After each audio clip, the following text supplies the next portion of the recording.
دوو ئەندامی پەرلەمانی کوردستان هۆکاری دواکەوتنی موچەی ئەم مانگە ئاشکرا دەکەن. بڕیاری فەسەڵکردنی مامۆستا بەدەل بەرواری دراوە. زانیاری لەبارەی پەیوەندیەکانی تورکیا و داعشەوە ئاشکرا دەکرێت. سڵاوتان نەبێت لە شارپرێسەوە هەواڵی ڕۆژتان پێشکەشەکەم. دوو ئەندامی پەرلەمانی کوردستان هۆکاری دواکەوتنی موچەی ئەم مانگە ئاشکرا دەکەن و ڕایدەگەێنن تا ئێستا و پارەی موچەی پێدراوە پارەی نەوتە و داهاتی ناوخۆ لە هیچ پارێزگایەک نەگەڕاوەتەوە بۆ وەزارەتی دارایی.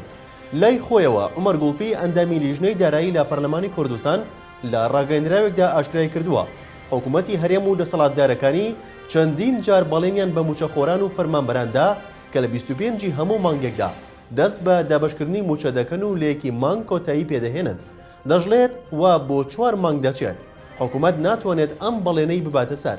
لە مانگەشدا ئەیبەکەیان باشتر دەرکەوت کە ئەمڕۆ 15 ڕۆژ تێپەڕ دەبێت بەسەر موچەی مانگی 11 و هێشتا موچەی 5 وەزارەت و خانەنشینان دابەش نەکراوە. لەلایەکی دیکەوە لە کۆنگرێکی ڕۆژنەمەوەییدا عەلی حەمەساڵح ئاشکرای کرد تا ئێستا تەنها 535 ملیار دینار بۆ موچە دابین کراوە و پارەش نەگەڕاوەتەوە. لەو پارەی نەوتیش تەنیا 27 دۆلار بۆ هەر بەرمیلە گەڕاوەتەوە و بەشێکی زۆری خانەنشینان و فەرمانبەران موچەی مانگی 11 وەرنەگرتووە و ئێستا 20 ڕۆژ بەسەر دەستپێکی دابەشکردنی موچە تێدەپەڕێت. لە حاکمەکان، لە حیزبەکان، لە بڕیار بەدەستەکانە پرسم معقولە 161 ملیار بووە لە مانگی دووە ئێستا 0 درابێ بە موچە هیچ بڕەپارەیەک نەدابێت. لە حاکم و بڕیار بەدەست و حکومەتی هەولێر و حیزبە پرسم معقولە بڵێ ئەگەر سلێمانی داهات نەنێرێتەوە ئێمەش داهات نانێرینەوەتە بە هەردوو لاوە سزای میلەت بدەین. ئەو پارێدا من پارێدەم، ئەو نایدا من نایدەم.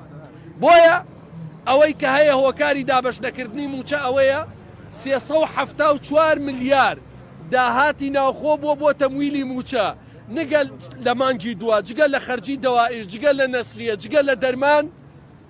بەڵام ئێستا 15 تاوەکو ئێستا داهاتی مانگی 11 نەگەڕاوەتەوە.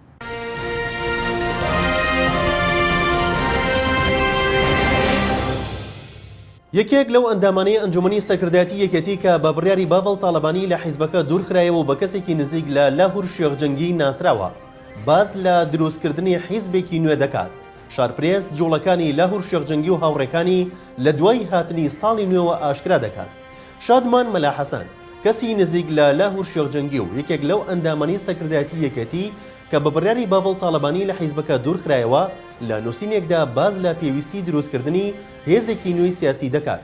دەژڵێت ئەگەر هێزێکی نیشتیمانی و نوێ دروست بێت و دروشم و ئامانجەکانی لەگەڵ واقعی ئەمڕۆی هەرێم بگونجێت ئەوا دەتوانێت ببێتە زۆرینە و هێزی یەکەم لە هەرێمی کوردستان. شادمان مەلا حەسەن لە درێژەی نووسینەکەیدا باسی لەوە کردووە هەر هێزێکی نوێ بێتە مەیدانەکە و بتوانێت خۆی لەگەڵ خواستەکانی خەڵکی هەرێم بگونجێنێت و بتوانێت لە 125 دەنگی هاوڵاتیان بەدەستبێنێت ئەوە دەبێتە هێزی یەکەم و دەرفەتی ئێستاش لەبارە بۆ سەرهەڵدان و دروستبوونی هێزێکی نوێی سەرتاسەری. ئەم وتانەی شادمان مەلا حەسەن لە کاتێکدایە کە بەشێک لە چاودێران و کەسانی ئاگادار لە دۆخی نێو یەکێتی باز لەوە دەکەن. لاهور شێخ جەنگی کە بە بڕیاری مەکتەبی سیاسی و بابڵ تاڵەبانی لە حیزبەکەی دوورخرایەوەتەوە لەگەڵ کەسە نزیکەکانی لە گفتوگۆی هەنگاوی داهاتوودایە. شارپرێس زانیاری ئەوەی دەستکەوتووە پێدەچێت لە دوای هاتنی ساڵی نوێوە جوڵەکانی لاهور شێخ جەنگی و هاوڕێکانی دەست پێ بکات بۆ یەکلاییکردنەوەی چارەنووسی سیاسی خۆیان لە گۆڕەپانی سیاسی هەرێمدا. دوای بڵاوبوونەوەی نووسراوێکی بەڕێوەبەرەتی پەروەردەی دهۆک کە ئاماژە بەوە دەکات بە دوورخستنەوەی مامۆستا بەدەل بەرواری لە پیشەی مامۆستایی مامۆستا بەدەل لە شارپرێسەوە لەسەر ئەو نووسراوە ڕوونکردنەوە دەدات و زانیاری گرنگ ئاشکرا دەکات.